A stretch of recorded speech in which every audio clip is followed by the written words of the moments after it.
The whistle of the train echoed across the dusty plains of Kingman, Arizona, as Katherine Finley clutched her small valise with white-knuckled fingers, the rounded swell of her belly impossible to hide beneath her travel-worn dress. The year was 1883, and an unwed woman in her condition might as well have been wearing a scarlet letter pinned to her chest. Catherine Kate, to the few who had ever shown her kindness, kept her gaze fixed on the wooden platform beneath her feet, counting the weathered planks as passengers disembarked around her. 6 months pregnant and alone in a town where she knew not a soul, her carefully laid plans had disintegrated with each passing mile of the journey west. "Last call for Kingman," the conductor shouted, tipping his hat as he moved along the platform. "Next stop Needles, California." She hadn't intended to stop here. Her destination had been San Francisco, where her second cousin twice removed had promised work in her seamstress shop. But the letter that had awaited her at the last stop had changed everything. The cousin was dead consumption, and Kate was truly alone now. The station was emptying, curious glances lingering on her protruding middle as folks whispered behind raised hands. Kate had grown accustomed to such scrutiny in the 2 months since she'd fled Philadelphia, but it never stung any less. "You planning on standing there till sunset, miss?" The voice startled her. Deep and resonant, it belonged to a tall man leaning against the station wall. His face was partially hidden beneath the wide brim of a dust-covered Stetson, but she could make out a strong jaw shadowed with several days' worth of beard.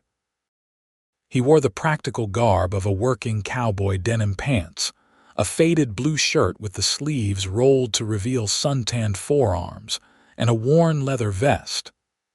"I'm just catching my breath," Kate replied, hating how her voice trembled. He pushed away from the wall, and she instinctively took a step back. Men had proven themselves untrustworthy in her experience, especially the charming ones. And this one, despite the trail dust, had a certain confidence in his bearing that set her nerves jangling. "Name's Jackson Farrell," he said, not extending his hand, which she appreciated. "Station master's about to close up, and he doesn't take kindly to loiterers. You got somewhere to go?" Kate pressed her lips together, considering a lie, but something in his direct gaze made her hesitate.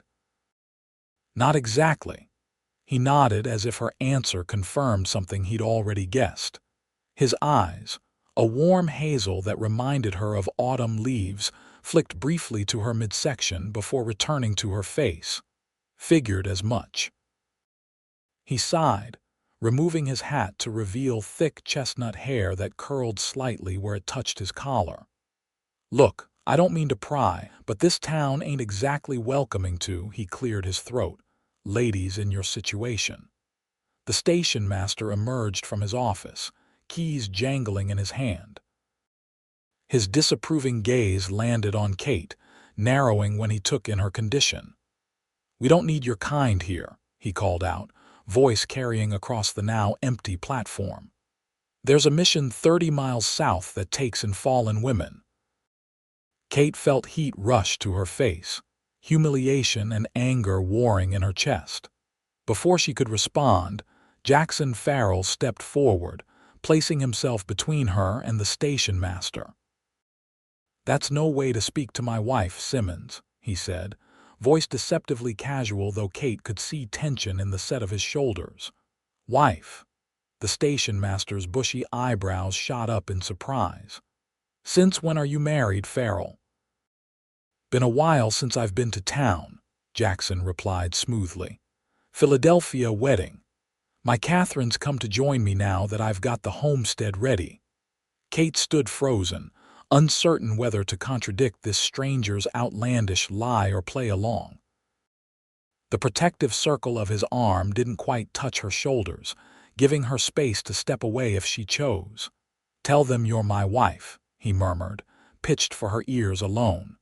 "Just until we're clear of here." Something in his voice, a genuine concern rather than presumption, made her decision. Kate stepped closer to his side, forcing her features into what she hoped resembled a besotted expression. "I'm sorry for any confusion," she said to the station master, whose skepticism was plain on his weathered face. "The journey was longer than expected, and I'm afraid I'm quite exhausted." Simmons' eyes darted between them, suspicion evident.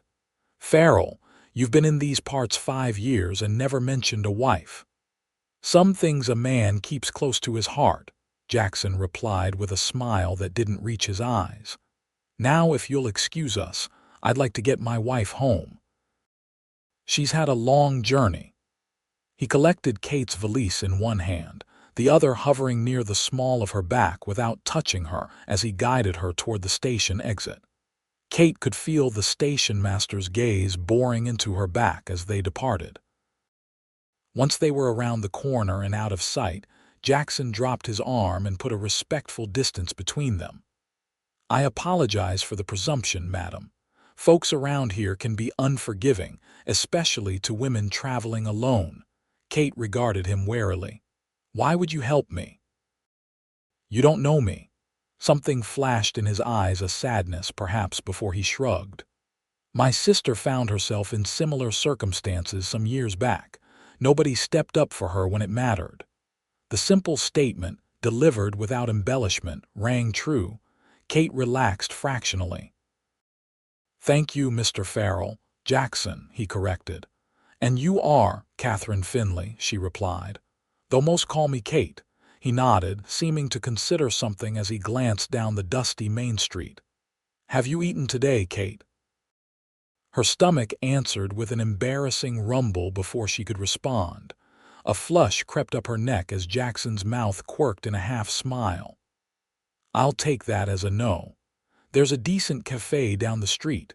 The owner, Mrs. Holloway, is discreet and kind.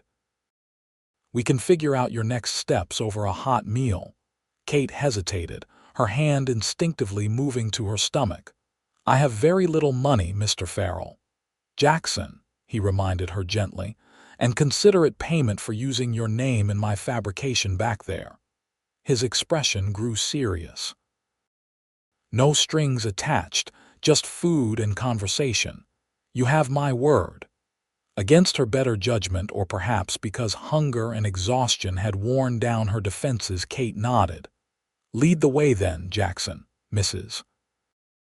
Holloway's cafe was a small, clean establishment with gingham curtains, and the savory aroma of beef stew simmering on the stove. The older woman greeted Jackson warmly, raising an eyebrow at Kate, but making no comment about her condition. "Give us the private corner if you would, Ellie," Jackson requested, and the woman nodded, leading them to a table partially screened by a wooden divider. Once they were seated with steaming bowls before them, Kate found herself devouring the rich stew with unladylike enthusiasm. Jackson ate more slowly, occasionally glancing up at her with an expression she couldn't quite decipher. "When's the baby due?" he asked quietly after she'd slowed her pace. Kate stiffened, her spoon hovering midway to her mouth. 3 months, give or take." She lowered her spoon, meeting his gaze directly. "I'm not ashamed of my child, Mr. Farrell, though society would have me be." "Jackson," he corrected for the 3rd time, his expression softening. "And I'm not judging you, Kate. Just trying to understand your situation so I might offer proper help." She set her spoon down, suddenly wary. "And why would you help me? What could you possibly gain?" His jaw tightened, a flicker of hurt crossing his features before his expression settled into something more neutral. "Not everyone has ulterior motives." Kate had the grace to look abashed. "Forgive me, recent experiences have made me cautious." Jackson nodded, seeming to accept this. "The baby's father is not in the picture," she said firmly, letting her tone make it clear this wasn't open for discussion. To his credit, Jackson didn't press. Instead, he outlined her limited options in Kingman with pragmatic frankness. The town had no boarding house that would accept an unwed mother-to-be. The mission the station master had mentioned was indeed 30 miles south, but its reputation for harsh treatment of fallen women was well known.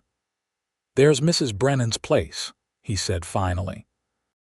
"She takes in laundry and might let you help in exchange for a room, but she's deeply religious and would require daily penance for my sins," Kate finished bitterly.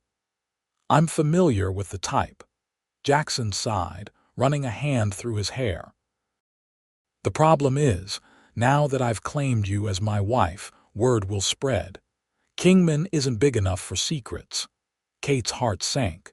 She'd allowed his spontaneous lie to trap her in an even more precarious position. "I should never have played along." "No, I shouldn't have put you in that position," Jackson countered. "But what's done is done, and we need to figure out what happens next." The door to the cafe swung open, and a portly man in a black suit entered, his gaze immediately finding their table. "The town's mayor," Jackson explained under his breath as the man approached with a broad smile that didn't reach his eyes. "Farrell, heard the good news about your marriage. How remiss of you not to introduce your bride to the community." Jackson stood, offering a tight smile. "Mayor Prescott, this is my wife, Katherine. Kate, this is Mayor Edward Prescott." The mayor's eyes lingered on Kate's midsection before he offered a patronizing smile. "Congratulations are in order, I see. Though I must say, it's unusual for a woman in your condition to travel so far." Kate forced herself to meet his gaze steadily. "My doctor assured me the journey was safe, and I was eager to join my husband. Of course, of course." The mayor's tone suggested he believed nothing of the sort. "Well, Mrs. Farrell, you must join us for the town social next Saturday." All the ladies will be eager to meet Jackson's mysterious bride. After the mayor departed, Kate slumped in her chair. "This is getting complicated quickly." Jackson's expression was grim. "I'm afraid I've made things worse for you, but maybe." He hesitated, then seemed to come to a decision. "I have a proposition for you, Kate, a temporary arrangement that might benefit us both." Kate raised an eyebrow, wariness returning. "Go on." "I have a homestead about 5 miles outside of town. It's modest but comfortable. I've been working to establish a small horse breeding operation." He took a deep breath. "I need a wife, or at least the appearance of one." "Excuse me, not like that," he hastened to add, color rising in his cheeks. "I filed claim under the Homestead Act 3 years ago. The land will be mine free and clear, if I can prove continuous residence and improvements for 5 years. But there's a new land commissioner who's challenging some of the claims, including mine. He says my frequent trips for horse trading mean I haven't maintained continuous residence." Kate frowned. "What does that have to do with needing a wife? A married homesteader with a child on the way would have a much stronger claim to permanent settlement," Jackson explained. "And you need somewhere safe to have your baby, away from judgment and gossip." "You're suggesting we continue this charade?" Kate asked incredulously. "For how long?" "Until your baby is born and you're recovered enough to move on, if that's what you want, or until the land commissioner confirms my claim, whichever comes first." Jackson leaned forward, his expression earnest. "Separate rooms, of course. You'd have your privacy. All I ask is that you help with some of the household duties as you're able." Kate stared at him, trying to determine if he was sincere or if this was an elaborate scheme with hidden intentions. "Why would you take such a risk for a stranger?" Something in Jackson's gaze shifted, and for a moment, Kate glimpsed a deep well of pain. "Because once upon a time, someone should have done the same for my sister. She and her baby didn't survive the winter." The raw honesty in his voice silenced any further questions. Kate considered her options, which were few and increasingly desperate. "If I agree," she said finally, I need your word that when the time comes for me to leave, you won't try to stop me." "You have it," Jackson replied without hesitation. "I'm offering sanctuary, Kate, not a prison." As the sun dipped toward the horizon, painting the desert landscape in hues of gold and amber, Katherine Finley made a decision that would alter the course of her life. She would become, for all intents and purposes, Mrs. Jackson Farrell, a temporary fiction born of necessity and circumstance. Little did she know how difficult it would be to remember the temporary part in the days and weeks to come. The journey to Jackson's homestead took just over an hour by wagon, the rutted trail winding through scrubby desert, punctuated by the occasional juniper or mesquite. Kate sat beside him on the wagon bench, maintaining a careful distance as the horse plodded steadily onward. The silence between them was neither comfortable nor tense, simply the quiet of two strangers embarking on an unusual arrangement. As they crested a small rise, Jackson pulled the wagon to a halt. "There it is," he said, a note of pride evident in his voice. "It's not much, but it's home." Below them, nestled in a natural depression that offered some protection from the harsh desert winds, stood a modest homestead. The main house was constructed of adobe and timber, its walls a warm, sandy color that blended with the surrounding landscape. A covered porch wrapped around two sides, offering shade from the relentless Arizona sun. Nearby stood a barn and corral where several horses grazed in the fading light. What surprised Kate most was the splash of green surrounding the buildings, a vegetable garden, fruit trees, and even a small patch of grass, all evidence of a reliable water source, precious in this arid land. "You have water," she observed, unable to keep the wonder from her voice. Jackson nodded, a smile touching his lips. "A year-round spring feeds that stream." He pointed to a silver ribbon of water cutting through the property. "It's why I chose this land. The previous settler abandoned it because he couldn't make the soil produce, but he didn't understand irrigation." As they approached, Kate noticed other details: the neat stack of firewood beside the house, the smoke curling from the chimney, the windmill turning lazily in the evening breeze. "You left a fire burning?" she asked, suddenly concerned. "No, that would be Mrs. Diaz." At Kate's questioning look, he explained, "Elena Diaz comes by 3 times a week to cook and clean. Her husband works for me occasionally when I need extra hands with the horses. They live about a mile downriver." Relief washed over Kate. Another woman's presence, even occasionally, made the arrangement seem less improper. Jackson helped her down from the wagon, careful to support her without being presumptuous. As her feet touched the ground, the front door opened, and a woman emerged, short and round, with silver-streaked black hair pulled into a neat bun, her dark eyes curious but kind. "Senor Jackson, you have returned early," she said, her English accented but clear. Her gaze shifted to Kate, widening slightly at the sight of her condition. "Elena, this is Katherine," Jackson said, his voice steady. "My wife." To her credit, Elena's surprise registered only briefly before she smiled warmly.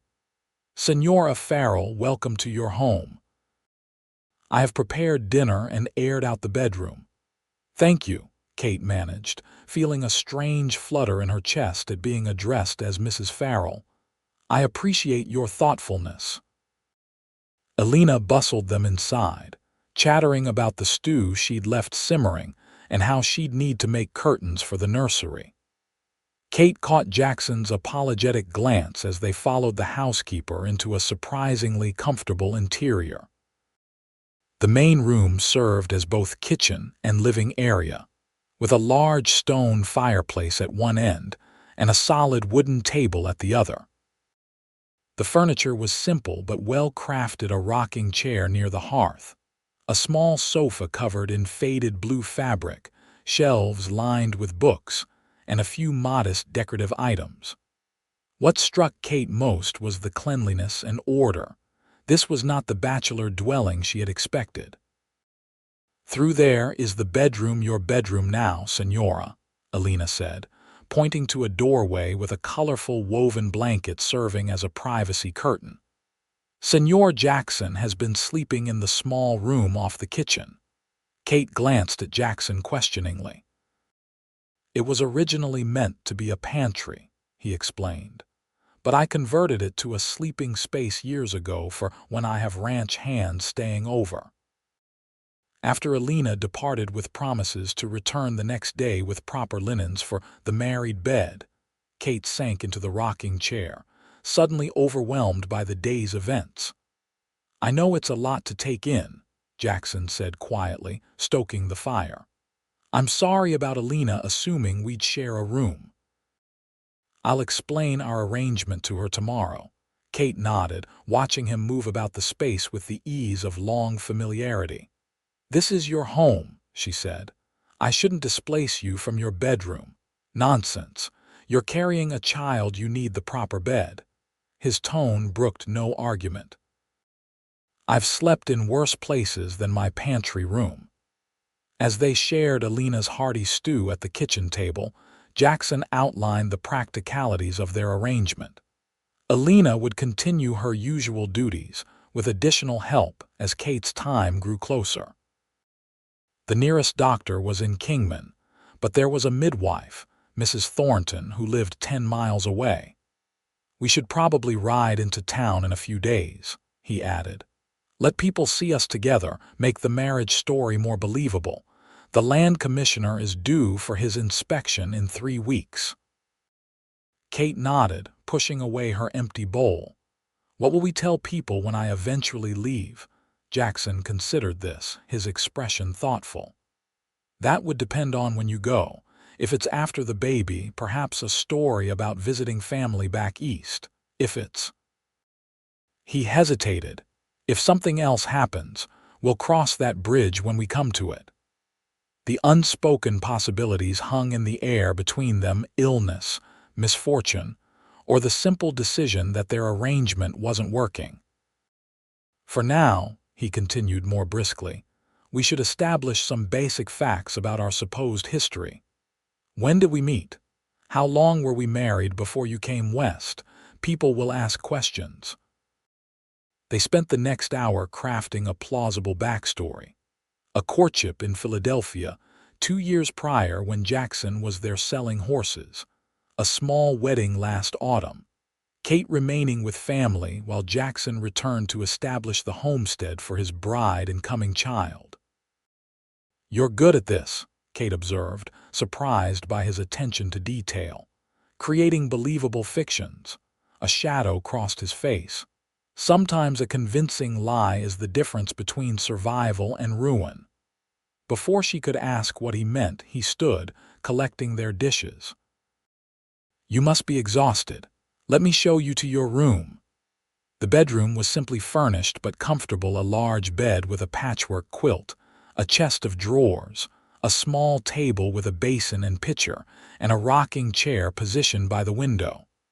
A worn leather trunk sat at the foot of the bed.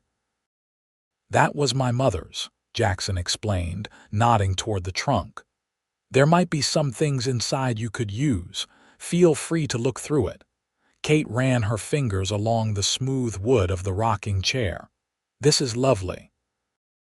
"I made it last winter," he said, a hint of self-consciousness in his voice. "Always thought it would be." He trailed off, then cleared his throat.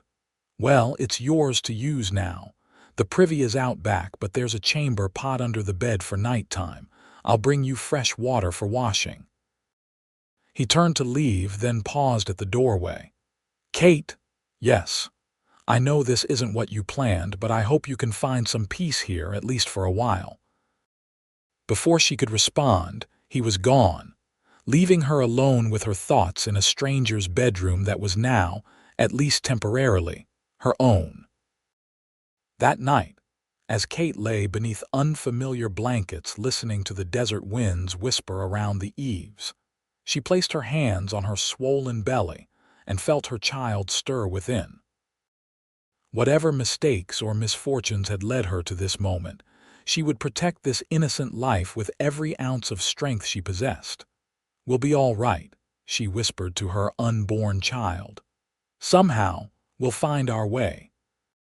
In the small pantry room across the house, Jackson Farrell stared at the ceiling, wondering what twist of fate had brought a pregnant, unwed woman named Katherine Finley into his life and why, despite the rational explanation he'd given her, he'd felt so compelled to help her. Neither of them slept well that night, each acutely aware of the other's presence in what had suddenly become a shared home. The next few days established a tentative routine. Kate would wake early, finding Jackson already out tending to the horses. She'd prepare breakfast, and they would eat together in a silence that gradually became more comfortable. He would work the ranch during the day while she familiarized herself with the house and garden. In the evenings, they would share a meal and conversation, slowly learning about each other in careful, measured doses. Kate discovered that Jackson had come west from Missouri after the war, working cattle drives before saving enough to file his homestead claim. He was 32, had never been married, and possessed an unexpected knowledge of literature evidenced by his well-worn collection of books ranging from Dickens to Twain. For her part, Kate revealed that she was 24, orphaned at 16, and had supported herself as a seamstress in Philadelphia until circumstances forced her westward. She did not speak of the baby's father, and Jackson did not ask. On their fourth day together, Elena arrived with fabric for baby clothes and news that had Jackson frowning over his coffee. "Mayor Prescott is organizing a welcome dinner for the new Senora Farrell," she informed them with obvious excitement. "Next Saturday at the town hall. All the important families will attend." "That's not necessary," Kate began, but Jackson shook his head slightly. "We appreciate the town's hospitality," he told Elena. "Please thank the mayor's wife for the invitation."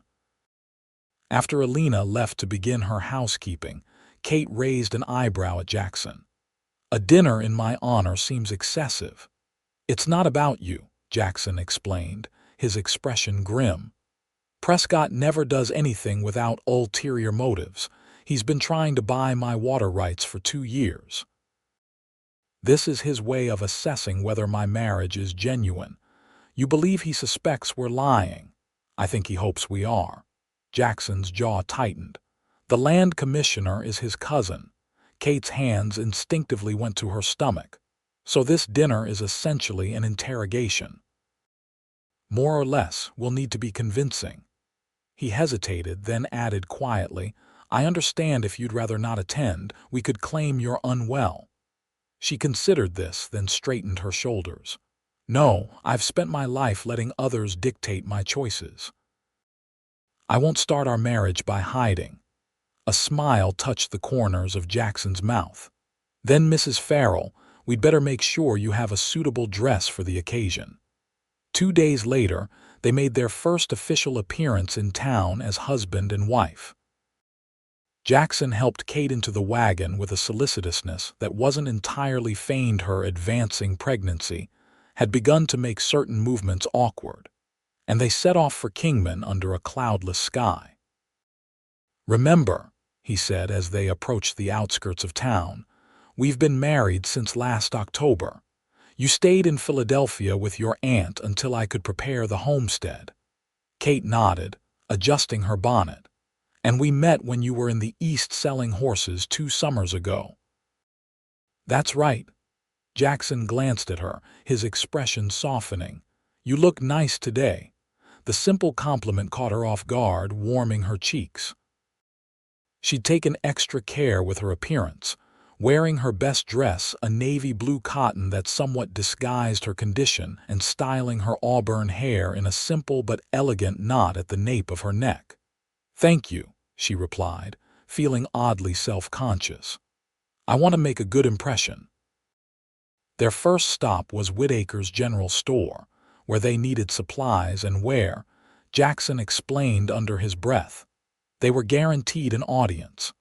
Sure enough, Mrs. Whittaker greeted them with barely concealed curiosity, her eyes darting between them as Jackson introduced Kate as his wife. "Well, isn't this a surprise?" Mrs. Whittaker said, her thin lips curving in what might have been a smile. "Jackson Farrell, married and with a child on the way. The whole town's been buzzing about it." "It was a private ceremony," Kate said, adopting the soft, affectionate tone she'd practiced. "Jackson wanted to make sure our home was ready before I joined him." "How considerate," Mrs. Whittaker replied, though her tone suggested skepticism. "And when is the blessed event expected?" Before Kate could answer, Jackson slipped his arm around her waist the first time he'd touched her so intimately. "Late September, God willing. Now, if you could help us with our list, Mrs. Whittaker. Kate needs her rest." As they collected their supplies, Kate was acutely aware of Jackson's presence beside her, the subtle scent of soap and leather, the warmth of his hand at her waist when they passed other customers, the way he casually used endearments that sounded surprisingly natural coming from his lips. For his part, Jackson played the role of devoted husband with a conviction that occasionally made Kate forget they were play-acting. He insisted she sit while he loaded their purchases, brought her water when she looked flushed, and even tucked a stray lock of hair behind her ear with a tenderness that startled them both. By the time they reached the dressmaker's shop, Kate was flustered in a way that had nothing to do with the Arizona heat. The performative intimacy, necessary for their charade, had awakened sensations she'd thought herself immune to after her previous experience with men. Mrs. Sanderson, the dressmaker, was a plump, cheerful woman who clapped her hands in delight at the prospect of creating a dinner dress for the new Mrs. Farrell. "Something in green, I think," she declared, assessing Kate's coloring, "to bring out those lovely eyes of yours. And we can design it to accommodate your condition while still being fashionable." As Mrs. Sanderson took her measurements, chattering about the upcoming dinner, Kate caught Jackson watching her with an expression she couldn't quite decipher. When their eyes met, he smiled, a genuine smile that reached his eyes and caused an unexpected flutter in her chest. "You'll be the most beautiful woman there," he said, his voice carrying just enough for Mrs. Sanderson to hear and sigh approvingly. By the time they headed back to the homestead, the sun was beginning its descent, painting the desert landscape in rich oranges and purples. Kate sat closer to Jackson on the return journey, the day's pretense having somehow diminished the careful distance they usually maintained. "You're very good at this," she commented as the town disappeared behind them, playing the besotted husband. Jackson kept his eyes on the trail ahead. "It's not difficult when you have such a convincing partner." Something in his tone made Kate study his profile, wondering if there was more to his words than simple compliment. "Do you think they believed us?" "Most did," he replied. "Mrs. Whittaker's suspicious by nature, but even she seemed convinced by the end." He glanced at her, a hint of mischief in his eyes. "You were quite impressive yourself, Mrs. Farrell," Kate laughed, surprising herself with the genuine sound. "Well, my mother always said I had a talent for theatrics." "Tell me about her," Jackson said, his expression turning thoughtful. "Your mother." The request caught Kate off guard. They had shared practical information but had carefully avoided personal histories beyond what was necessary for their cover story. "She was beautiful," Kate said after a moment. Not in the conventional way, perhaps, but she had this presence, a warmth that drew people to her. She was a seamstress, too, taught me everything I know about fabric and stitching. "And your father," Kate's expression clouded. "He left when I was 7. Headed west, ironically enough, seeking gold or adventure or whatever men tell themselves when they abandon their families." Jackson nodded, his jaw tightening. Some men don't deserve the title of father. Something in his tone made Kate wonder about his own history, but before she could ask, he continued, "My father was a farrier, worked with horses all his life, taught me everything about them. He died in the war fighting for the Union." "I'm sorry," Kate said softly. Jackson shrugged, though the casual gesture didn't match the shadow in his eyes. "It was a long time ago. My mother followed 5 years later, heart troubles." "And your sister," Kate ventured, remembering his earlier mention. Jackson's hands tightened on the reins. "Lily was younger than me by 6 years. Sweet-natured, always seeing the best in people." He paused, and Kate could sense him deciding how much to share. "She fell in love with a traveling salesman who promised marriage once he'd established himself in California. When she discovered she was with child, he was long gone." "What happened to her?" Kate asked gently, though she suspected she knew the answer from what he'd mentioned at their first meeting. "Our neighbors turned their backs on her. The church she'd attended all her life asked her not to return. She tried to make her way to find me. I was working a cattle drive at the time. Winter came early that year." His voice had gone flat, emotionless. "A family found her frozen beside the trail. She tried to shelter her newborn son inside her coat, but it wasn't enough. The wagon hit a rut in the trail, jostling them, but Kate barely noticed. She placed her hand lightly on Jackson's arm, feeling the tension in his muscles. "I'm so sorry, Jackson." He nodded once, sharp and final. "That's why I couldn't just walk away when I saw you at the station. Maybe I couldn't save Lily, but I could offer you shelter, at least." The simple, honest admission hung between them as the wagon continued its steady progress toward the homestead. In the fading light, Kate studied the man beside her with new understanding. His kindness wasn't merely circumstantial, it was born of loss and regret.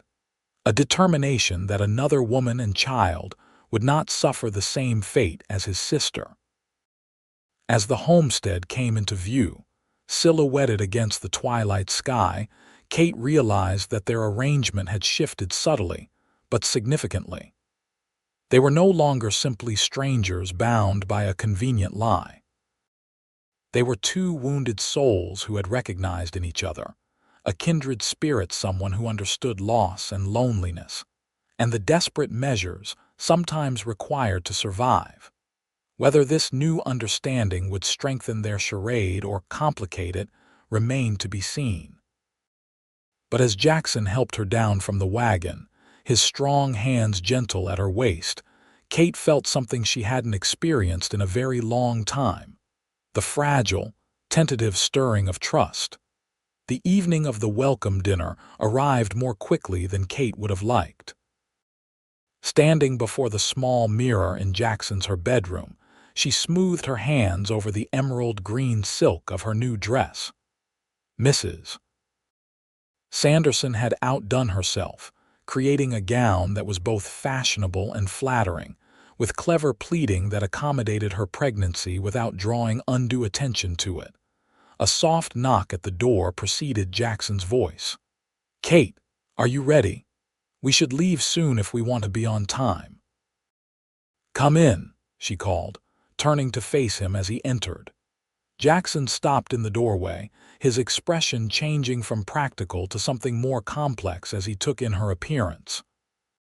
For a long moment, he simply looked at her, his gaze traveling from her carefully arranged hair to the elegant cut of her dress.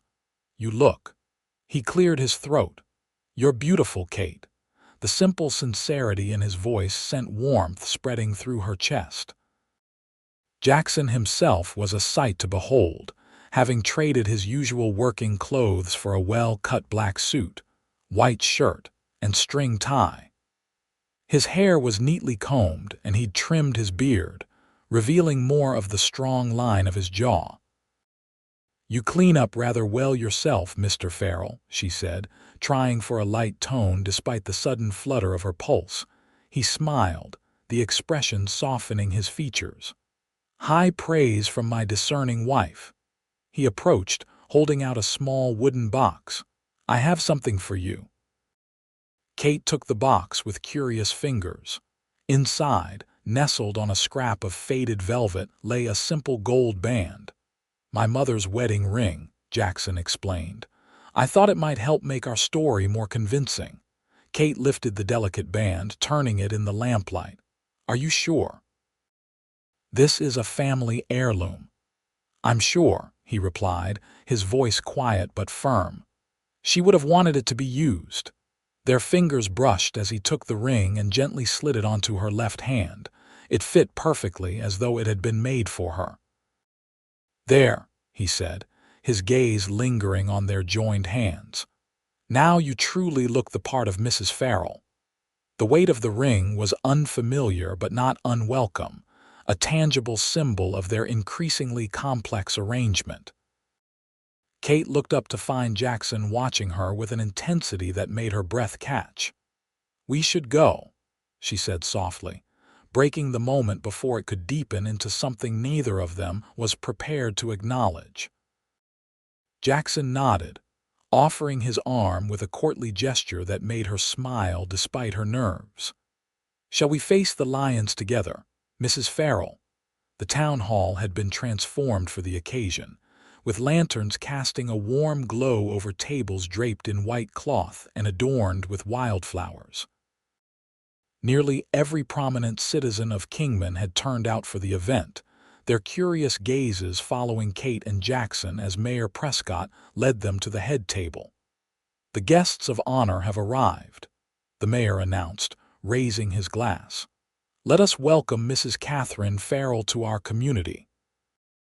Kate managed a gracious smile as Jackson held her chair, acutely aware of the scrutiny they were under. Mrs. Prescott, a thin woman with sharp features and calculating eyes, immediately began a subtle interrogation disguised as polite conversation.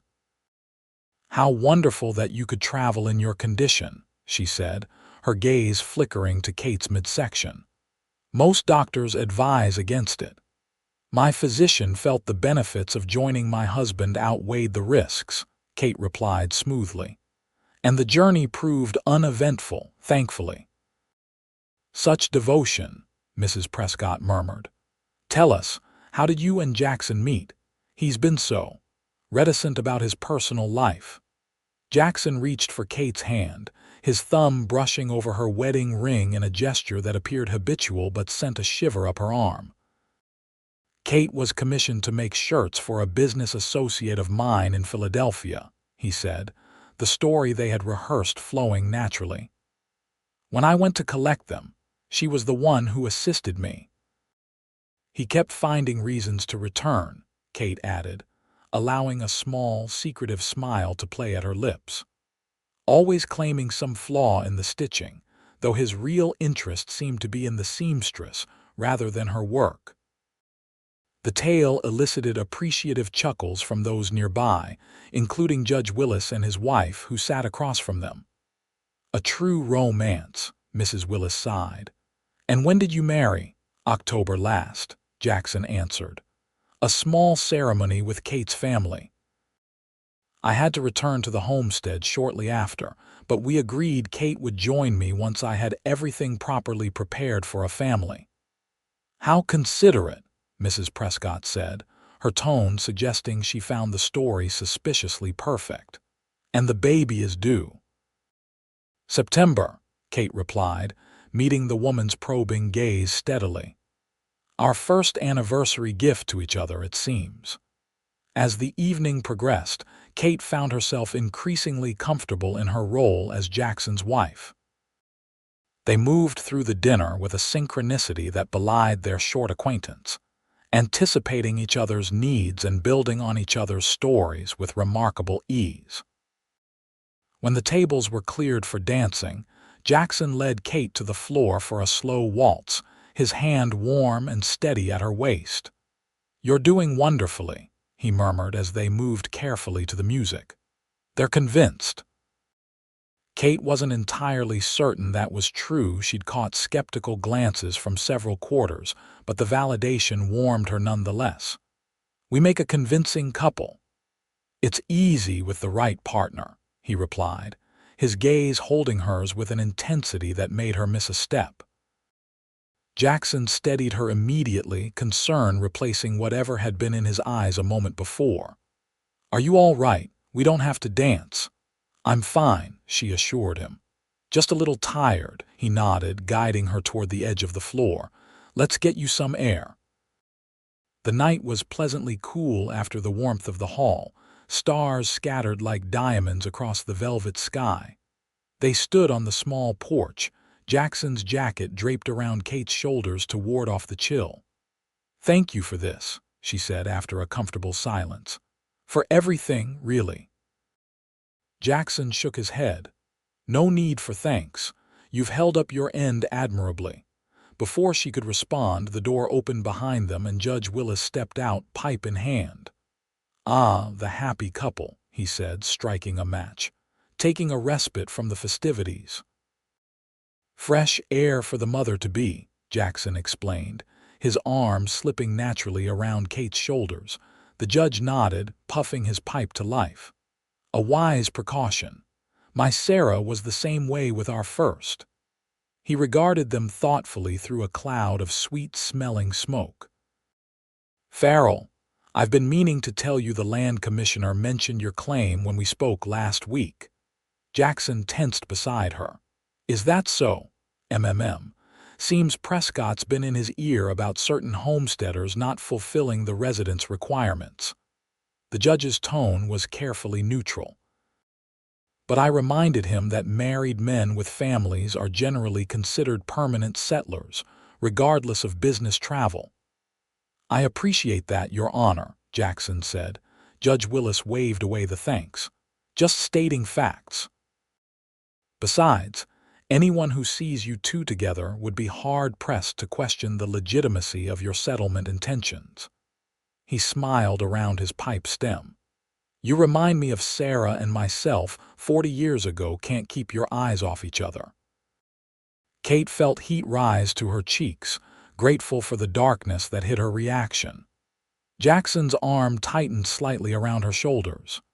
Kate is easy to look at, he said, the simple compliment delivered with such genuine warmth that Kate's heart skipped. The judge chuckled. Indeed she is, Farrell. You're a fortunate man. He tapped out his pipe against the railing. Well, I should rejoin the party before Sarah sends a search party. Don't stay out here too long. These desert nights can turn cold quickly.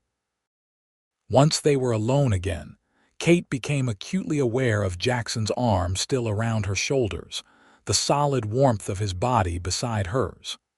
The judge seems to be on our side, she observed, reluctant to break the moment but needing to fill the charged silence. Jackson nodded, his gaze on the distant mountains. Willis is a good man, fair, not in Prescott's pocket like some in this town. Do you think the land commissioner will approve your claim, with you by my side? His voice had softened, and when he looked down at her, something in his expression made her breath catch. I'm starting to believe anything is possible. The moment stretched between them, fraught with unspoken possibilities. Kate found herself leaning slightly into his embrace, drawn by something she wasn't ready to name. The hall door swung open again, spilling light and laughter onto the porch as several couples emerged. The spell broken, Jackson stepped back, though his hand remained at the small of her back, a gesture that could be interpreted as either protective or possessive. We should probably head home soon, he said, his voice returning to its normal register. It's getting late and you need your rest. Kate nodded, unable to articulate the complex emotions swirling within her. As they made their farewells and began the journey home under the star-filled sky, she wondered if Jackson felt it too, this gradual, dangerous blurring of the lines between pretense and reality. More troubling still was the realization that she wasn't entirely displeased by the development. The weeks following the dinner settled into a rhythm that felt increasingly natural. Each morning, Kate would wake to find coffee brewing and Jackson already tending to the horses. They would share breakfast, discussing the day ahead with the comfortable familiarity of a long-established couple. During the day, Kate helped with household tasks as her energy allowed, took up sewing projects, and even began preparing a small room adjacent to the bedroom as a nursery. Jackson worked the ranch, breaking new horses and tending to the small herd he was cultivating. In the evenings, they would sit on the porch or by the fire, reading or talking until the hour grew late. Sometimes their conversations were light childhood memories or amusing anecdotes, while other times they ventured into deeper territory, sharing hopes and fears in the safety of growing trust. They were careful never to discuss the inevitable end of their arrangement, as though by tacit agreement they had decided to live fully in the present, neither looking too far backward nor forward. The land commissioner's visit came and went without incident. The portly official had spent a day inspecting the homestead improvements. Nodding approvingly at the irrigation system, Jackson had engineered and commenting favorably on the domestic touches that Kate had added to the home. "Your claim looks to be in order, Farrell," he had pronounced before departing. "Continuous residence and meaningful improvements, that's what the law requires, and that's what I see here. You'll receive official confirmation within the month." That night, they had celebrated with a bottle of good whiskey Jackson had been saving for a special occasion. Kate had allowed herself a small glass, clinking it against his in a toast to their successful deception. "To partnerships," Jackson had said, his eyes warm in the firelight. "To new beginnings," Kate had replied, feeling oddly melancholy despite their victory. Now, as July blazed into August, Kate found herself facing the reality that her time at the homestead with Jackson was growing short. The baby would arrive in a matter of weeks, and their agreement would reach its natural conclusion once she had recovered enough to travel. Where she would go, she hadn't decided. The money she had saved before leaving Philadelphia would provide a modest start somewhere, perhaps in California, as she'd originally planned. Jackson had generously insisted she keep the wages he'd been paying her for her household contributions, giving her a slightly larger cushion. Yet the thought of leaving filled her with a peculiar dread that had nothing to do with practical concerns. Somewhere along the way, the homestead had become home, and Jackson had become far more than a convenient guardian. On a particularly hot August afternoon, Kate sat in the shade of the porch, working on a tiny gown for the baby. The repetitive motion of the needle was soothing, allowing her mind to wander as she watched Jackson in the corral, working with a spirited young mare. His patience with the animal was remarkably firm, but never harsh, insistent but respectful of the horse's spirit. She had seen that same careful consideration in his interactions with her, never presuming, always allowing her space and agency while providing steady support. It was a quality she had never encountered in a man before, and it had gradually dismantled the walls she had built around her heart after her disastrous involvement with Charles Pembroke. The memory of Charles still stung, though less sharply now. The son of a wealthy Philadelphia merchant, he had pursued her with charming persistence, promising marriage once his father approved. Kate, naive and dazzled by attention from someone of his social standing, had allowed herself to believe in the fantasy he painted. When she had discovered she was with child and joyfully shared the news, expecting a hastened wedding, his true character had emerged. "Don't be absurd," he had said, his handsome face twisted with disdain. "I can't marry a seamstress. My father would disown me." When she had pointed out that he should have considered that before taking her to his bed, his expression had turned ugly. "A woman of your station should be grateful for the attention, not demanding permanence. Besides, how can I be certain the child is even mine? The cruel questioning of her virtue, when he had been her first and only lover, had been the final blow. Kate had fled Philadelphia the following week, unable to bear the shame of facing her colleagues and the few friends she had once Charles's rejection became known. Now, watching Jackson work with quiet competence, she couldn't help but compare the two men. Where Charles had been all polished words and empty promises, Jackson was actions and steadfast reliability. Where Charles had abandoned his responsibility at the first inconvenience, Jackson had taken on a burden that wasn't even his to bear, and therein lay the problem. The baby Kate carried was not Jackson's responsibility. Their arrangement, however comfortable it had become, had been born of mutual necessity, not genuine commitment. She had no right to expect or hope for more, especially given her circumstances. The baby kicked vigorously, as if protesting her melancholy thoughts. Kate set aside her sewing to press her hand against the spot, smiling despite herself at the strong movement. Jackson looked up at that moment, catching her smile. He raised a hand in greeting, his own expression warming in response. The simple exchange sent a familiar flutter through her chest, a sensation she had been experiencing with increasing frequency. That evening, as they sat on the porch watching a spectacular sunset paint the desert in fiery hues, Jackson broke their comfortable silence with an unexpected question. "Have you decided where you'll go after?" Kate's hands stilled on her knitting.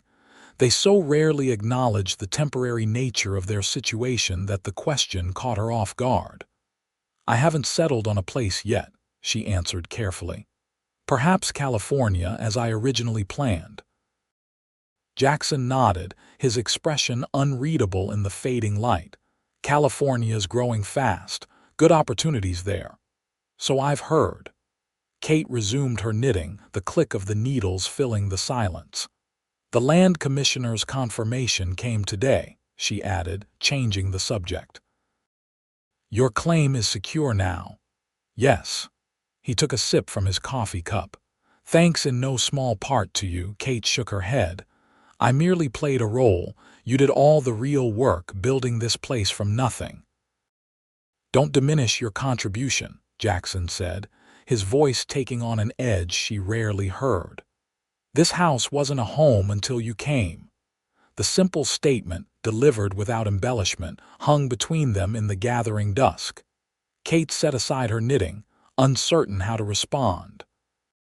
"Jackson, Mrs. Thornton should check on you soon," he interrupted, suddenly businesslike. "The baby could come early, especially with first-time mothers." Kate nodded, accepting the change in subject. "I'll speak with Alina about sending word to her tomorrow." They lapsed into silence again, though this one held a tension that hadn't been present before.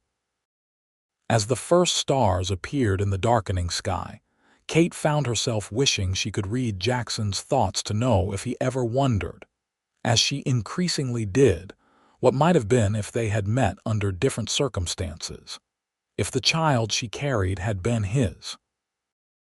The thought sent heat rushing to her face, and she was grateful for the darkness that hid her reaction. Such musings were dangerous and pointless. Their paths had crossed by chance, their lives temporarily entwined by necessity. When the time came, they would separate, each continuing on their predetermined course. That was the agreement. That was what made sense. So why did the prospect fill her with such profound sadness? As August stretched into September, the heat remained relentless during the day, though the nights began to cool pleasantly. Kate's mobility became increasingly limited as her time grew near, her body heavy and unwieldy with the child who seemed determined to make his or her presence known through constant, vigorous movement. Jackson had taken to sleeping in the main room rather than his small pantry room, concerned that Kate might need assistance during the night. Though she had protested this arrangement initially, she found herself grateful for his proximity when she woke one night to sharp, cramping pains that left her gasping. "Jackson," she called, her voice tight with anxiety. He appeared in the doorway almost instantly, hair rumpled from sleep but eyes alert. "What is it?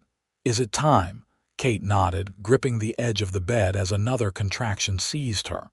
"I think so, but it's too early. Mrs. Thornton isn't due to check on me until next week." "I'll send for her right away," Jackson said, already pulling on his boots. He paused, coming to kneel beside the bed, his expression a mixture of concern and reassurance. "How far apart are the pains?" "Still some time between them," Kate managed, breathing through the fading contraction. "Maybe 20 minutes," he nodded. "Good. That gives us time. I'll wake Alina and Manuel. They arrived last night to help with the harvest. Alina can stay with you while I ride for Mrs. Thornton." "Be careful," Kate said, sudden fear gripping her at the thought of him riding through the dark desert. "The trails are treacherous at night." Jackson's expression softened, and he reached out to brush a strand of hair from her forehead, his touch gentle. "Don't worry about me. I know every inch of this land, day or night." The next hours passed in a blur of increasing pain and focused determination. Alina proved a competent assistant, her calm presence a balm to Kate's frayed nerves as the contractions intensified and drew closer together. "You are doing well, Senora," she encouraged, bathing Kate's forehead with a cool cloth. "The baby is eager to meet you, that is all." Kate managed a weak smile, grateful for the woman's steadying presence, but increasingly anxious about Jackson's return. The sound of hoofbeats in the yard sent a wave of relief through her, only to be followed by disappointment when Manuel appeared in the doorway instead of Jackson. "Senor Jackson sent me ahead," he explained, removing his hat respectfully. "The midwife will arrive soon. He is bringing her in the wagon for greater comfort." The news was reassuring, but as the night deepened and the pain became nearly unbearable, Kate found herself calling for Jackson in moments of weakness. Whether it was the delirium of labor or some deeper truth breaking through, she could not say, but his name became a talisman on her lips.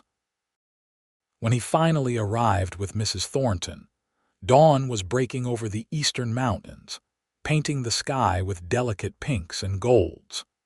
Kate was too far gone in the throes of labor to register much beyond the midwife's capable hands and Jackson's steadfast presence, just outside the bedroom door. "Jackson," she cried during a particularly vicious contraction. "Jackson, I can't," and then he was there, propriety forgotten as he knelt beside the bed, taking her hand in his strong, calloused one. "You can," he told her, his voice low and certain. "You're the strongest woman I know, Kate Finley. You can do this." The use of her real surname, not the borrowed Farrell, somehow grounded her, reminding her of who she was and what she had already survived. Drawing on reserves of strength she hadn't known she possessed, Kate bore down with renewed determination. As the first rays of sunlight streamed through the bedroom window, a new cry joined the dawn chorus, lusty and indignant, announcing the arrival of new life with unmistakable vigor. "A boy," Mrs. Thornton announced, her weathered face creasing in a smile as she expertly cleaned and swaddled the infant. "A fine, strong boy." Kate collapsed against the pillows, exhausted but exhilarated as the midwife placed the tiny bundle in her arms. Through tears of joy and relief, she studied her son's perfect features, the shock of dark hair, the miniature fingers curled into tight fists, the rosebud mouth that had already demonstrated impressive lung capacity. "He's beautiful," Jackson said softly from beside her, his voice thick with emotion. "Like his mother." Kate looked up to find his eyes suspiciously bright as he gazed at the child. Without thinking, she shifted slightly, making room beside her. "Would you like to hold him?" Jackson hesitated, then sat carefully on the edge of the bed, accepting the swaddled infant with reverent hands.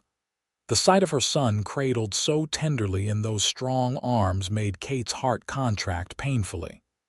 "Hello, little man," Jackson murmured, one finger gently tracing the baby's cheek. "Welcome to the world." The baby's eyes fluttered open dark blue, as all newborns were seeming to focus on Jackson's face with surprising intensity. One tiny hand escaped the swaddling, fingers splaying before curling around Jackson's finger with surprising strength. The look of wonder on Jackson's face was almost Kate's undoing. This man who had no obligation to her or her child was looking at her son as though he were a miracle, which, of course, he was. "What will you name him?" Jackson asked, his gaze still fixed on the infant. Kate had considered various names during her pregnancy, but had never settled on one.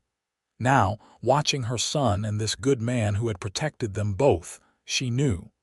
"Thomas," she said softly. "Thomas Jackson Finley."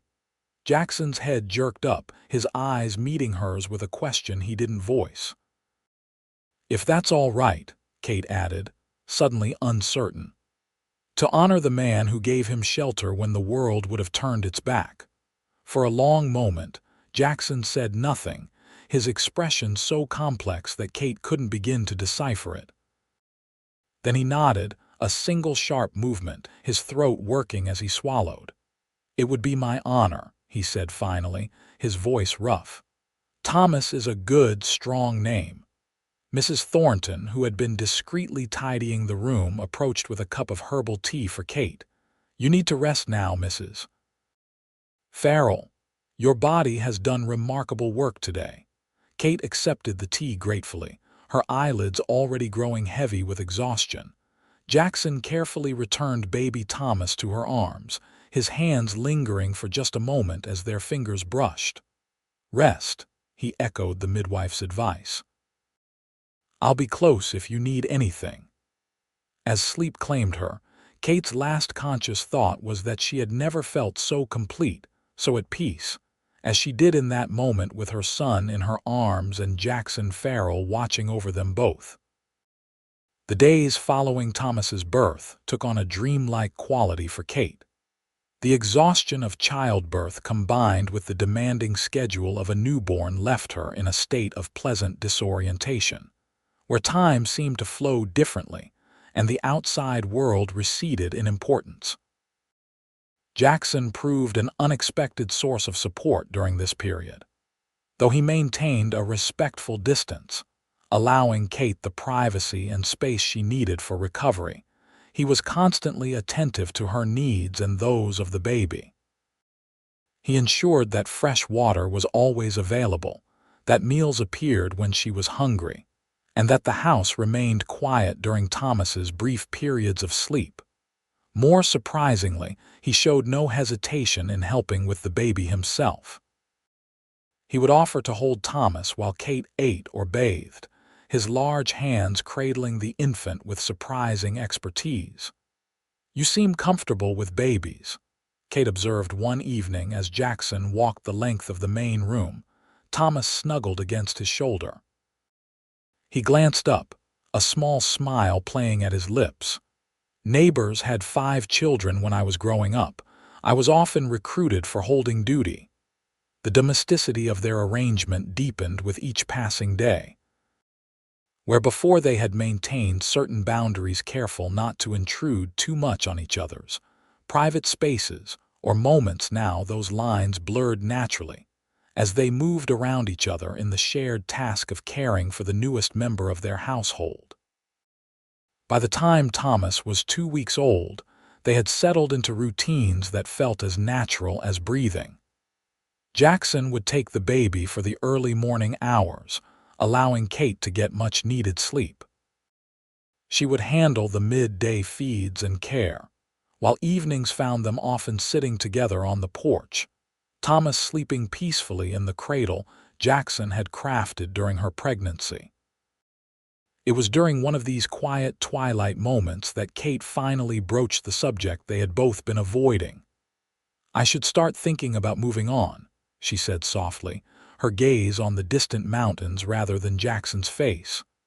Thomas is strong, and I'm recovering well. Another week or two, and we should be fit to travel. The silence that followed her statement seemed to stretch into infinity. When Jackson finally spoke, his voice was carefully neutral. There's no rush, Kate. Winter will be here soon. Spring would be a better time for travel with an infant. The reasonable suggestion held a lifeline she was tempted to grasp. A reprieve until spring would mean months more in this place that had become home with this man who had become. What exactly? That's generous of you, she said, matching his neutral tone. But I've imposed on your kindness long enough. Our agreement was until the baby came and I recovered. Jackson's jaw tightened visibly. It's not an imposition. He paused, then added more quietly, I've grown accustomed to having you both here. The simple admission hung between them, pregnant with possibilities neither seemed ready to articulate. Kate's heart stuttered in her chest, hope and fear warring within her. Jackson, she began, not entirely sure what she intended to say. The baby's cry from inside the house interrupted whatever might have followed. Kate rose quickly, grateful for the reprieve from a conversation she wasn't prepared to continue. I should feed him, she said, not meeting Jackson's eyes as she hurried inside. That night, as she nursed Thomas in the quiet of her bedroom, Kate allowed herself to acknowledge the truth she had been avoiding. Somewhere along the way, what had begun as an arrangement of convenience had transformed into something far more complex and precious. She had fallen in love with Jackson Farrell. The realization should have terrified her. After Charles's betrayal, she had sworn never to trust a man with her heart again. Yet here she was, her defenses thoroughly dismantled by a quiet cowboy with gentle hands and unwavering integrity. But what of Jackson's feelings? He had shown her kindness, respect, and even affection of a sort. He clearly adored Thomas, his eyes softening whenever he held the baby. But was that enough to build a life upon? Or was she once again seeing what she wanted to see, constructing a fantasy of belonging that would crumble at the first test? The next morning brought an unexpected visitor. Kate was hanging laundry in the yard, Thomas sleeping contentedly in a basket nearby, when a smart buggy appeared on the road leading to the homestead. As it drew closer, she recognized Mayor Prescott's wife, her expression unreadable behind a small pair of spectacles. Mrs. Prescott, Kate greeted her, wiping her hands on her apron. What a surprise! Mrs. Farrell, the older woman replied, her gaze moving to the basket. I see congratulations are in order. The ladies of the church society thought you might appreciate some assistance now that your blessed event has arrived. The thin smile accompanying the words did little to disguise what was essentially a reconnaissance mission. Kate had no doubt that curiosity, rather than Christian charity, had prompted this visit. How thoughtful, she replied, maintaining her composure. Please, come inside out of the heat. I'll put on some coffee. As they settled at the kitchen table, Mrs. Prescott's sharp eyes took in every detail of the home, the modest but comfortable furnishings, the touches Kate had added over the past months, the cradle in the corner. A boy, I understand, Mrs. Prescott asked, accepting a cup of coffee. Yes, Thomas, Kate replied, allowing genuine maternal pride to warm her voice. Named for my father. Mrs. Prescott nodded, sipping her coffee. A fine family name. And how is married life treating you, my dear? Jackson has always been such a solitary figure in our community. The subtle probing was expected, but Kate found herself bristling at the implied criticism of Jackson. Marriage suits us both very well, she said firmly. Jackson is an excellent husband and already a devoted father. I'm glad to hear it, Mrs. Prescott set down her cup, her expression calculating. Though I must say, we were all quite surprised by his sudden marriage. Jackson never mentioned a sweetheart back east in all his years here. Some men prefer to keep their private lives private, Kate countered, meeting the older woman's gaze steadily. Indeed. Mrs. Prescott's thin lips curved in what might generously be called a smile. Though it's curious that your child arrived seemingly early for an October wedding. Unless, of course, the wedding date we were told was not accurate. The implication was clear. Mrs. Prescott was questioning the timeline of their supposed marriage and, by extension, the legitimacy of their child. Kate felt heat rise to her face, anger rather than embarrassment coloring her cheeks. Before she could respond, a shadow fell across the doorway. Mrs. Prescott, Jackson's deep voice held a note of steel beneath its polite surface. What an unexpected pleasure. He moved to stand beside Kate's chair, one hand coming to rest lightly on her shoulder in a gesture that was both possessive and protective. The touch steadied her, reminding her that she wasn't facing this inquisition alone.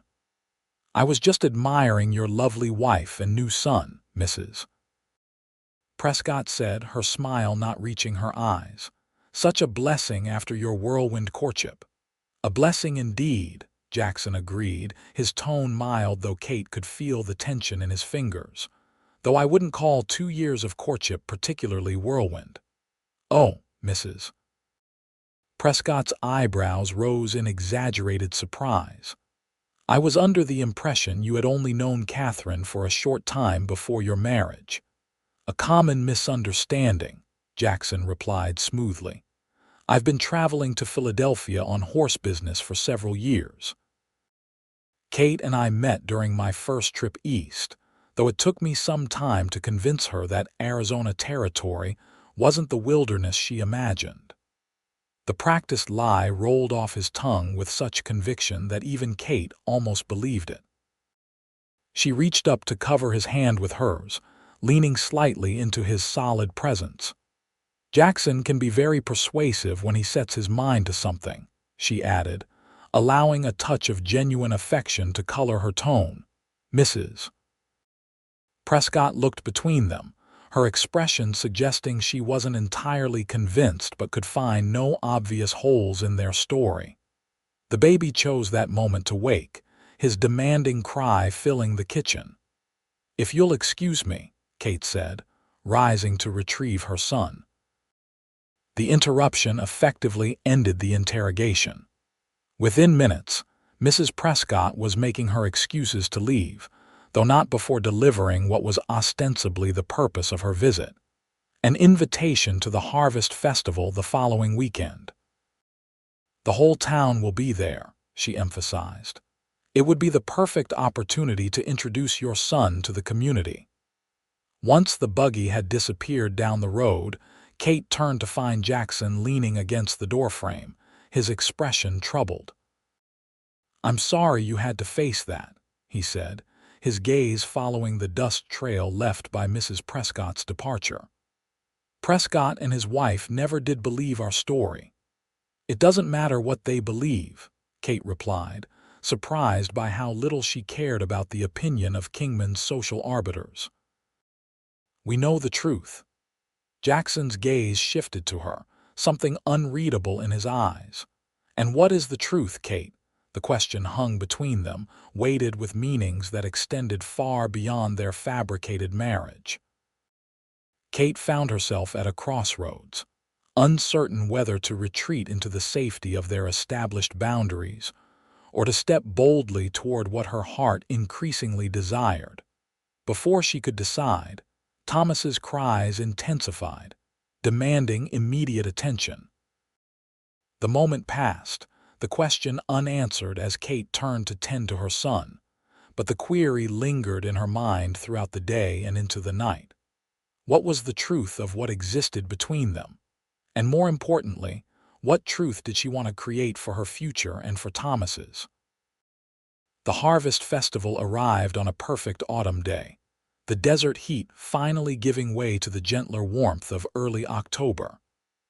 The town square had been transformed with lanterns, bunting, and tables laden with the community's bounty. Children darted between hay bales and apple bobbing stations, while musicians tuned their instruments on a small wooden platform. Kate felt a mixture of anxiety and anticipation as Jackson helped her down from the wagon, Thomas securely bundled in her arms. This would be their first public appearance since the baby's birth, and possibly their last as a family if she held to her plan of departing before winter. "Ready?" Jackson asked softly, offering his arm. She nodded, adjusting Thomas's blanket. The baby was alert, his eyes now showing hints of staying dark, rather than changing to a lighter color, taking in the colorful scene with apparent fascination. Their entrance drew the expected attention. Women clustered around Kate, cooing over Thomas and offering unsolicited advice about infant care. Men clapped Jackson on the back, congratulating him on his son with knowing winks and comments about sleepless nights. Through it all, Jackson remained close to Kate's side, a steady presence that anchored her amid the swirl of social interactions. When Mrs. Prescott approached with several church ladies in tow, clearly intent on further investigation, he smoothly intercepted them. "Ladies, would you excuse us? I promised my wife a dance before the music ends." Before Kate could protest that dancing was the last thing on her mind, Jackson had guided her and Thomas to a quiet corner near the musicians' platform. A lively reel was just ending, with couples laughing breathlessly as they separated. "You don't actually have to dance," Jackson murmured, his eyes crinkling with amusement.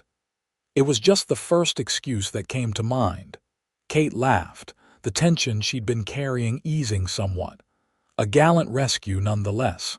Mrs. Prescott looked positively thwarted. "She'll recover," Jackson replied dryly.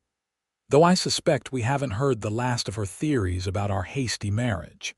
The musicians struck up a slower tune, a waltz that had several couples moving onto the makeshift dance floor. Jackson watched them for a moment, then turned to Kate with an unexpected question. "Would you like to dance? For real this time?" Kate glanced down at Thomas, who had fallen asleep in the warm afternoon sun. "I can't with the baby, I'll take him." The offer came from Mrs. Holloway, the cafe owner who had approached unnoticed. "I've raised 6 of my own, Mrs. Farrell.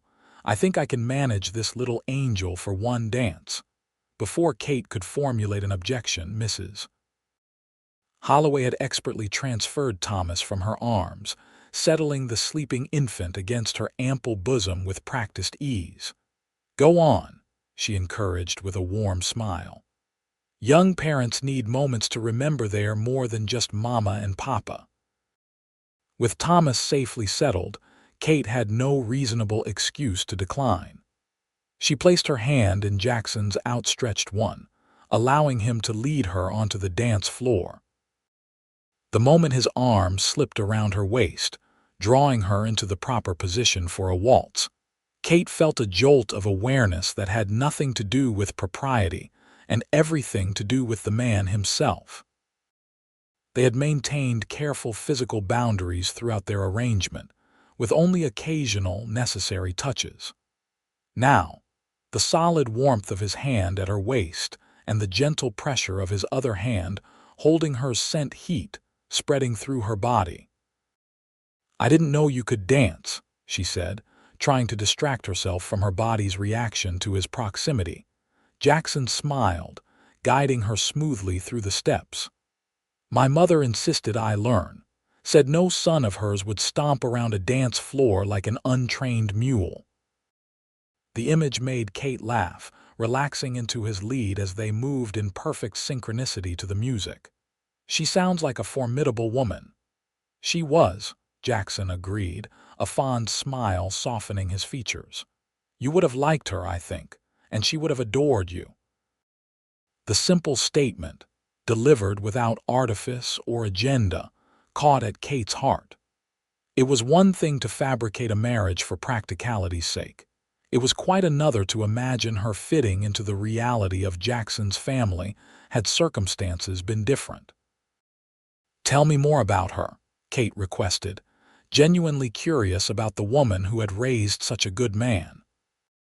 As they danced, Jackson shared stories of his mother, her determination to maintain civility and culture on the frontier, her talent for coaxing gardens from reluctant soil, her unshakable faith in the goodness of people despite life's disappointments. "You have her strength," he concluded as the music began to fade, "and her kindness." Kate looked up to find his gaze on her, warm and intent in a way that made her breath catch.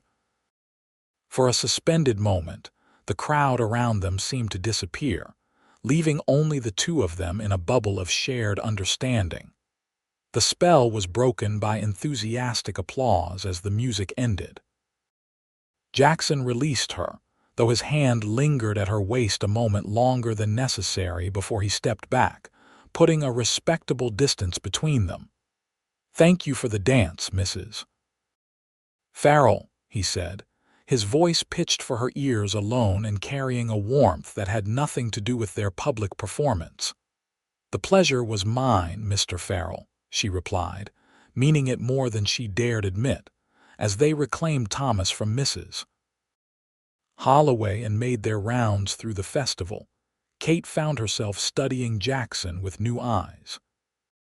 The easy way he greeted neighbors, the genuine interest he showed in their concerns, the respectful deference he offered to the town elders all spoke of a man deeply integrated into this community, despite his somewhat solitary nature. More compelling still was the way he interacted with Thomas. When the baby grew fussy in the late afternoon heat, Jackson took him without hesitation, his large hand supporting the infant's head with natural ease as he walked to a shaded area, murmuring soothing nonsense that soon had Thomas quieting. It was this sight, Jackson Farrell cradling her son with such tenderness, that finally crystallized Kate's feelings beyond any doubt or reservation. She loved this man, not out of gratitude or circumstance or convenience, but for the person he was, honorable, kind, steady, and true. The revelation should have been frightening, given her history and vulnerability. Instead, it felt like coming home after a long journey, a recognition rather than a discovery.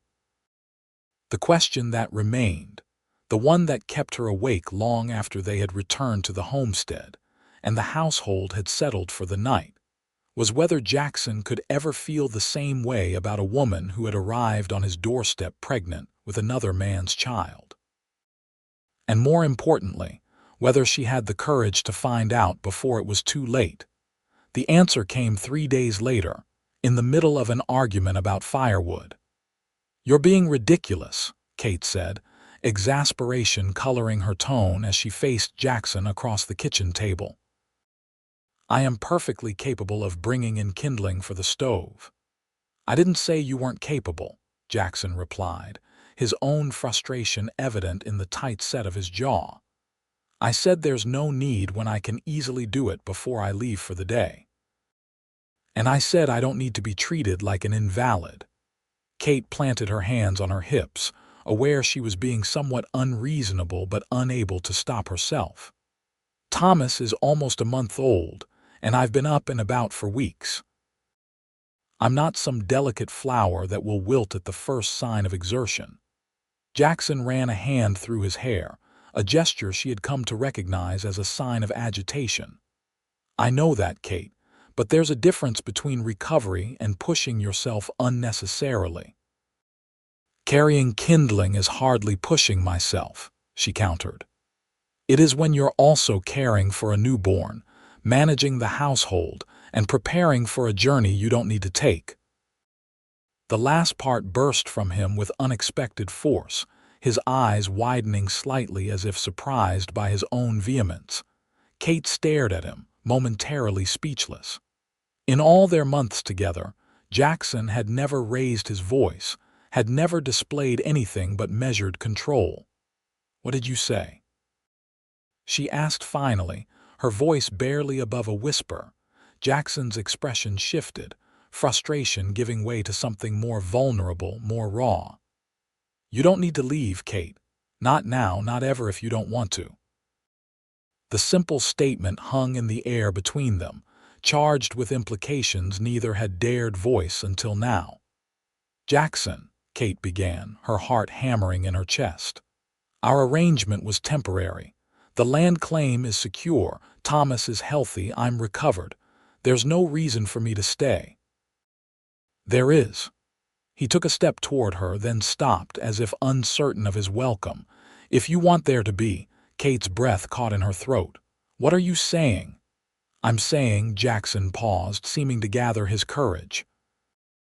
"I'm saying that what began as an arrangement has become something else entirely, at least for me. I'm saying that the thought of you and Thomas leaving tears at my heart in ways I can't explain." He met her gaze directly, his hazel eyes filled with an emotion she had seen glimpses of, but never so openly displayed. "I'm saying I love you, Kate Finley. I love you, and I love that boy as if he were my own flesh and blood." The declaration, so plainly stated yet so profound, left Kate momentarily speechless. Joy and disbelief warred within her, along with a reflexive fear born of past betrayal. "You can't mean that," she said finally, hating the tremor in her voice. "You've been kind, generous beyond measure, but love, Jackson, I came to you pregnant with another man's child. Do you think I don't know that?" A hint of frustration returned to his tone. "Do you think it matters to me? Thomas is part of you, Kate, and I fell in love with all of you." "When?" The question escaped before she could consider it. "When did you?" A small smile touched Jackson's lips. "I think it started the moment you stepped off that train, looking so brave and so alone. But I knew for certain the day Thomas was born, when you gave him my name as his middle name." His voice softened. "No one has ever honored me that way." Kate's vision blurred with unexpected tears. "I never meant for this to happen," she admitted. "I came here determined never to trust a man again, never to be vulnerable. But you—" she shook her head, a watery laugh escaping. "You made it impossible not to love you, Jackson Farrell." For a heartbeat, Jackson remained perfectly still, as if afraid any movement might shatter the moment. Then, with two swift strides, he closed the distance between them, gathering her into his arms with a gentleness that belied his obvious emotion. "Say that again," he murmured, his breath warm against her hair. Kate tilted her face up to his, allowing him to see the truth in her eyes. "I love you. I've loved you for months, but I was too afraid to admit it, even to myself." Jackson's hand came up to cradle her cheek, his thumb brushing away a tear she hadn't realized had fallen. "No more fear," he said softly. "No more pretending. Be my wife, Kate, my real wife. Let me be Thomas's father in every way that matters." The proposal, so heartfelt in its simplicity, was everything Kate had secretly longed for but had not dared to hope might be possible. "Are you sure?" she asked, needing his absolute certainty. "I don't want your pity or your sense of obligation." "Pity?" Jackson's eyebrows rose in genuine surprise. "Kate, you're the strongest, most remarkable woman I've ever known. You don't need anyone's pity, least of all mine." His expression softened into a smile that warmed her from within. "As for obligation, the only one I feel is to my own heart, which has been yours since you agreed to my ridiculous proposal at the train station." A cry from the bedroom interrupted whatever Kate might have said in response. Thomas, it seemed, had impeccable timing when it came to emotional moments. Jackson pressed a kiss to her forehead before releasing her. "Go tend to our son," he said, the possessive pronoun sending a thrill through Kate's chest. "We have time now, all the time in the world." The wedding took place 2 weeks later, a simple ceremony performed by Judge Willis in the parlor of their homestead. Elena and Manuel served as witnesses, along with Mrs. Thornton and Mrs. Holloway, the small gathering reflecting the private nature of their joy. Kate wore a new dress of pale blue silk, a gift from Jackson that brought out the color of her eyes. Thomas, resplendent in a white christening gown Kate had sewn during the quiet hours of her pregnancy, slept peacefully in Mrs. Holloway's arms throughout the brief service. "I believe you already have rings," Judge Willis noted with a twinkle in his eye, nodding to the simple gold band that had never left Kate's finger since the night of the town dinner. "We do," Jackson confirmed, his gaze never leaving Kate's face as he repeated the vows that would make official what had already become true in their hearts. When the judge pronounced them husband and wife, Jackson's kiss was gentle but fervent, a promise and a claim all at once. Kate returned it with equal measure, no longer afraid to show the depth of her feelings. After their guests had departed with many well wishes and knowing smiles, Jackson and Kate stood on their porch, watching the sunset paint the desert in shades of gold and crimson. Thomas was nestled in his cradle inside, having been fed and settled for what would hopefully be several hours of sleep. "Happy, Mrs. Farrell?" Jackson asked, his arm around her waist drawing her close against his side. "Completely, Mr. Farrell," she replied, leaning into his warmth. "Though I'm not sure what the good people of Kingman will make of us having 2 weddings." Jackson chuckled, the sound rumbling pleasantly against her ear. "Let them wonder. We know the truth." "And what is the truth?" Kate asked, echoing his question from weeks before. He turned to face her fully, his expression serious despite the smile that lingered at the corners of his mouth. "The truth is that sometimes life brings us exactly what we need, even when it comes in the most unexpected package." His hand came up to cup her cheek. "The truth is that I love you, Kate Farrell, and I will spend the rest of my days making sure you never regret giving me your heart." As his lips met hers in the deepening twilight, Kate knew with absolute certainty that her impulsive decision that day at the train station had led her not to temporary shelter, but to a permanent home in this place, with this man, and the family they had created against all odds. 5 years later, the homestead had changed in the years since that fateful meeting at the Kingman train station. What had once been a modest ranch had expanded into a prosperous horse breeding operation, with new outbuildings, expanded corrals, and a main house that had grown to accommodate a family that had also increased in size. Kate stood on the porch, watching as Jackson demonstrated proper bridle handling to their son. At 5, Thomas was the spitting image of his mother, with auburn hair that curled stubbornly, and the same determined set to his chin when he concentrated. But his mannerisms increasingly mimicked Jackson's, the way he tilted his head when listening, the patient approach he took to tasks that challenged him. "Like this, Papa?" Thomas asked, his small hands carefully arranging the leather straps as Jackson had shown him. "That's exactly right, son," Jackson confirmed, his face lighting with the pride he never bothered to conceal when it came to the boy. "You're a natural horseman." The scene made Kate's heart swell, as it did countless times each day.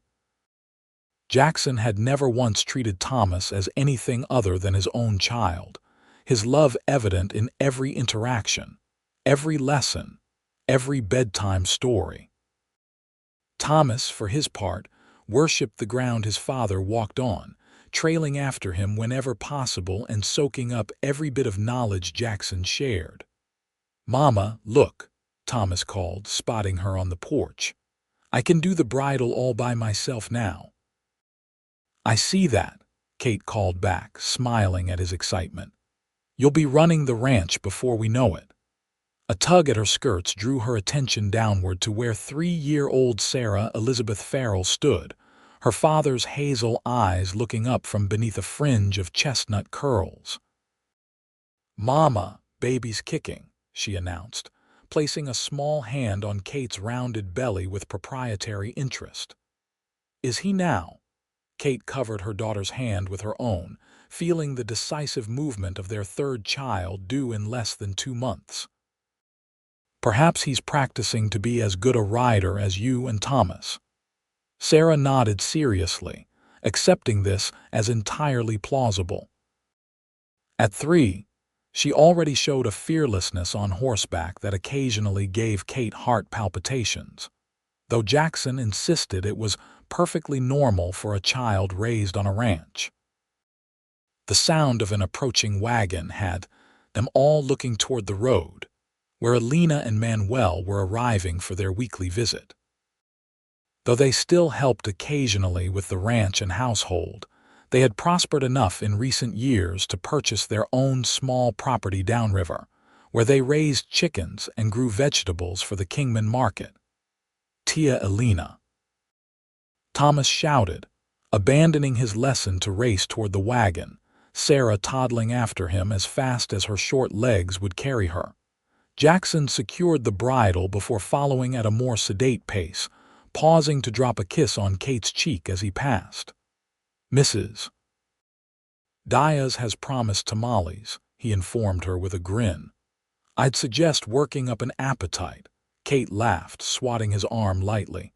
"As if I need any help with that in my condition." His expression softened as he placed a gentle hand on her belly. "How are you feeling today? Any discomfort?" "None beyond the usual," she assured him, touched as always by his concern. This pregnancy had been easier than her first 2, though at 30 she was more aware of the physical demands motherhood placed on her body. They walked together to greet their visitors, the children already helping Manuel unload baskets of food and small gifts. Alina embraced Kate warmly, exclaiming over how well she looked before hustling everyone inside to escape the midday heat. The kitchen soon filled with delicious aromas and lively conversation as Alina shared the latest town gossip while preparing lunch. Mayor Prescott had finally been voted out of office, replaced by a younger man with progressive ideas about bringing the railroad spur directly to Kingman. Mrs. Whitaker's nephew had arrived from Boston to help with the store, causing quite a stir among the town's unmarried ladies. The new schoolteacher was organizing a Christmas pageant and had specifically requested Thomas for the role of the innkeeper. "He has a good, strong voice, that boy," Alina declared with the pride of an honorary grandmother. "He will make an excellent innkeeper." "Or lawyer," Jackson suggested with a wink at his son. "The way he argues his case for staying up past bedtime, he could convince a jury of anything." Thomas grinned, revealing a newly missing front tooth. "Papa says I could sell water to a fish." "And he would be right," Kate agreed, ruffling his hair affectionately. As they gathered around the table for Alina's feast, Kate looked around at the faces of her family, some bound by blood, others by choice and circumstance, and felt a wave of gratitude so intense it brought tears to her eyes. Jackson noticed, of course. He always did. His hand found hers beneath the table, squeezing gently in silent question. "Happy tears," she whispered, blinking them away. "Just counting my blessings." His smile, warm and intimate, conveyed that he understood completely. After 5 years of real marriage, they had developed the ability to communicate volumes with just a look or a touch. Later, after their guests had departed and the children were tucked into bed with stories and kisses, Kate and Jackson sat on the porch swing in the cool evening air. His arm was around her shoulders, her head resting against him as they gently rocked, the rhythmic motion soothing the active baby within her. "I received a letter from Mrs. Brennan today," Jackson mentioned, his voice quiet in the peaceful night. "She's selling her laundry business in town." Kate nodded against his shoulder. I heard from Alina. Apparently her son in California has finally convinced her to move west. I was thinking, Jackson continued, his fingers tracing idle patterns on her arm, we might consider purchasing the building. It's well located, and with the railroad coming, Kingman is only going to grow. Kate sat up slightly to look at him. What would we do with a laundry business? Jackson's expression was thoughtful. Not a laundry, necessarily, but you mentioned once that you missed your work as a seamstress. The building could be converted to a dress shop, perhaps, or whatever else might interest you. The suggestion caught Kate by surprise. Though she occasionally sewed for pleasure or practical necessity, she hadn't considered returning to her former profession. With the ranch and too soon to be 3 children, her days were full. You think I need an occupation beyond what I already have? She asked, curious rather than offended. Jackson shook his head. Not need, no, but I know how talented you are, Kate. I've seen the dresses you've made for Sarah, the shirts you've tailored for Thomas and me. If it's something that would bring you joy, I want to support it. The thoughtfulness of the offer touched her deeply. It was so typical of Jackson to notice her skills, to value them enough to create an opportunity for her to share them more widely if she wished. I'll think about it, she promised, settling back against him. Though it would have to wait until after this little one arrives and is a bit older. Of course, he agreed easily. There's no rush. The offer is there whenever if ever you want it. They fell into comfortable silence again, the only sounds the creak of the swing and the distant chorus of night creatures. Kate's thoughts drifted, as they sometimes did on quiet evenings, to the series of chances and choices that had led her to this moment. You ever think about it? She asked softly. How different our lives might have been if we hadn't met that day at the station. Jackson's arm tightened around her slightly. Sometimes, I imagine I would have kept my land claim but lost something far more precious. And I would have continued west, Kate mused. Perhaps found work in California, raised Thomas alone. The thought sent a chill through her, not because such a life would have been impossible, but because it would have lacked the richness, the completeness she had found with Jackson. I'm glad you got off that train in Kingman, Jackson said, pressing a kiss to her temple. Even if your reasons for stopping weren't happy ones at the time. Kate turned in his embrace, meeting his gaze in the silvery moonlight. Do you know, I've never told you why I stopped here. It wasn't planned. I was headed for San Francisco. Jackson's eyebrows rose slightly. I assumed your funds had run low, or you weren't feeling well enough to continue. Kate shook her head, a small smile playing at her lips. Neither of those, though both were concerns. The truth is, I had a dream the night before we reached Kingman, vivid like a premonition. I dreamt of a home in the desert, children playing in a yard, and a man whose face I couldn't see clearly, but whose presence felt like. She paused, searching for the right words. Like safety, like belonging. And this dream convinced you to get off the train in a town you'd never heard of? Jackson asked, his tone suggesting he wasn't entirely sure whether to believe her. It sounds foolish now, Kate admitted. But at the time it felt significant, important. When the conductor called out Kingman, something just clicked. I collected my things and stepped onto that platform without any plan beyond following a feeling I couldn't explain. Jackson was quiet for a long moment, his expression thoughtful. My mother would have called that divine intervention, he said finally. A nudge from above when we need direction. And what do you call it? Kate asked. A smile spread slowly across his face, his eyes crinkling at the corners in the way she had come to love. The best damn luck of my life, he said simply, before lowering his mouth to hers in a kiss that, even after 5 years, still made her heart race. When they parted, breathless and smiling, Kate rested her forehead against his. "I love you, Jackson Farrell," she whispered, the words as true now as they had been the first time she'd spoken them. "And I love you, Katherine Farrell," he replied, his hand coming to rest on the swell of their unborn child. "Every day more than the last." As they sat entwined in the moonlight, the homestead peaceful around them and their children sleeping safely within, Kate reflected that some lies, told with good intentions, could ultimately lead to the deepest truths. What had begun as a desperate charade at a dusty train station had transformed into the most authentic, precious reality of her life. She was no longer unwed and alone, no longer facing an uncertain future with fear. She was Kate Farrell, beloved wife, cherished mother, respected member of her community. And she had found this life not by running from her past, but by having the courage to step off a train and trust a stranger who had looked at her in her most vulnerable state and seen not a burden, but a possibility. "Tell them you're my wife," he had said that day, offering a temporary fiction that had become her most treasured truth. And as the baby moved beneath their joined hands, a tangible symbol of their enduring love, Kate knew with absolute certainty that she had found her true home not in a place, but in the heart of the man beside her.